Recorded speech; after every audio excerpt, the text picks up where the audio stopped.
Hi, I'm Tara Halliday, creator of Inner Success, the training and coaching program that gets rid of imposter syndrome in high achievers, leading to effortless confidence, authenticity, and resilience. Imposter syndrome is the secret feeling of being a fraud when you're not, and the fear of being found out. And it affects 70% of high achievers at some point in their career.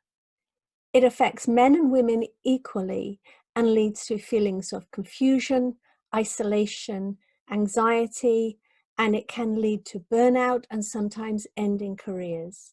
The problem with imposter syndrome is it seems to be about us. There's a sneaking suspicion that I'm not good enough.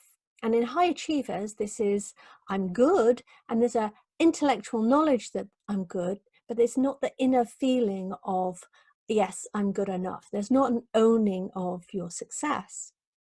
Now, imposter syndrome is a combination of three things: an imposter activity, which is different for everyone, a specific belief about your worth, and certain circumstances, which is a combination of high challenge and low support. The symptoms of imposter syndrome are imposter behaviors. So that's perfectionism, deflecting praise, which is saying, oh, it wasn't me, I just got lucky. Comparing is looking at other successful people from the outside and comparing it to the self-doubt on the inside. Secrecy is not talking about it, and lying about it is not admitting to how we're really feeling. Sometimes we're hiding, we don't speak up and express our opinions, or avoiding doing that imposter activity, and we might not take promotions, contracts. Over preparing is doing way more than a particular job warrants, and a particular way of procrastinating as well. Having enough typically is about having enough qualifications. Some people have this drive to get just another qualification to prove to themselves that they're good enough. The process to get rid of imposter syndrome is 3 steps. First, calm, then clear, then create. Calm means to calm the nervous system to start with, then the imposter behaviors that we've just listed, and then the triggers of high challenge and low support. Then we can go on to the next step. This is clearing out the negative beliefs, particularly the one that causes imposter syndrome, getting rid of old thought patterns, and dealing with unconscious fears that are holding you back. The create step is to proactively build positive beliefs, develop new success habits, and tap into your authenticity. In this video, we're going to look at the very first of these steps, which is to calm the nervous system.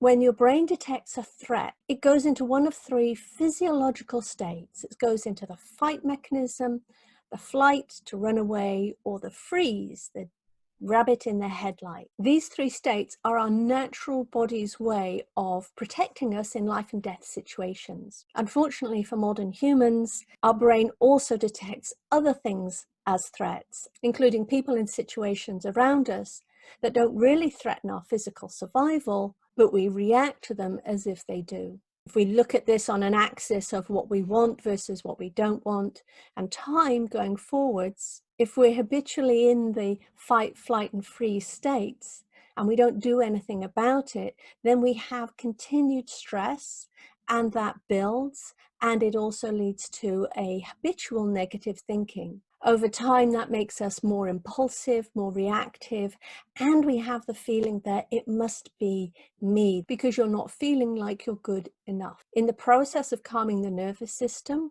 we regain 13 points of IQ, because that's the drop in IQ that happens when our bodies go into fight, flight, or freeze states. This allows us to think clearly, and that leads to good decisions, to us being responsive and resilient. This is Jerry, and he was habitually going into the freeze state. He'd avoid opportunities, he'd make interviews and then cancel them. He was reluctant to make sales calls, and he was procrastinating on his projects. After doing the Inner Success program, he had an offer come in that he accepted without one moment of doubting himself.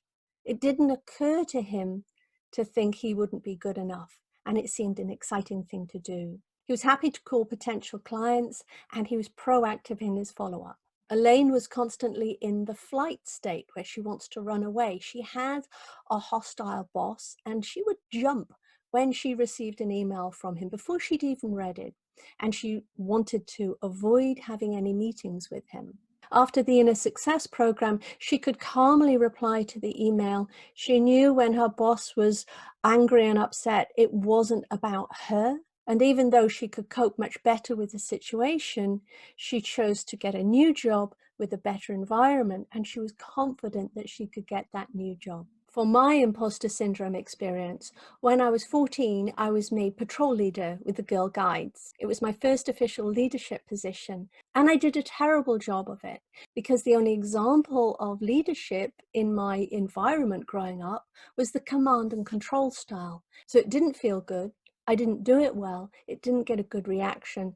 And I thought that must be me, rather than seeing it was my lack of a model or lack of a skill. After I graduated from university, I was offered a fast track management position in an engineering company, and I turned it down. So that's the imposter behavior of avoiding. I told myself that it sounded boring. I had no idea what imposter syndrome was. And I went off and did a PhD in engineering because that was my comfort zone. Later in my career as an engineering consultant and then a director, I did get to lead teams, and the small teams were fine. But when I went to lead a larger team, I again found I didn't have the skills to deal with some of the resistant behavior because I only had this command and control style, and it still didn't suit me. It caused me tremendous stress and anxiety. If I'd known that it was a skill issue, there was support around for me, the CEO would have been delighted to mentor me. But I thought it was just me, and my engineering career ended soon after that. Now, that wasn't a bad thing because as a child, I'd wanted to become a psychologist. So I retrained in holistic therapy and in coaching, and that's what I've been doing for the last 20 years. And since 2016, I've been focused on helping high achievers with imposter syndrome. For most people, imposter syndrome comes and goes, and that's because the circumstances of high challenge and low support are one of the triggers for it. My question for you is, can you spot a pattern in your career that you can see imposter syndrome has come back time and time again?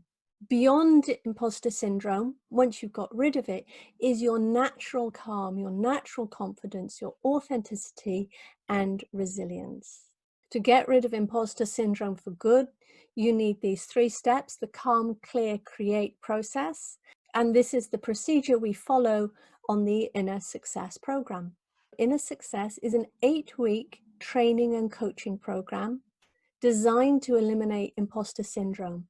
And then you can enjoy effortlessness, confidence, authenticity, and resilience. If you can commit to 3 to 4 hours a week for 8 weeks, and you're ready for a deep change growth program, then book a quick 15-minute call with me using the link below.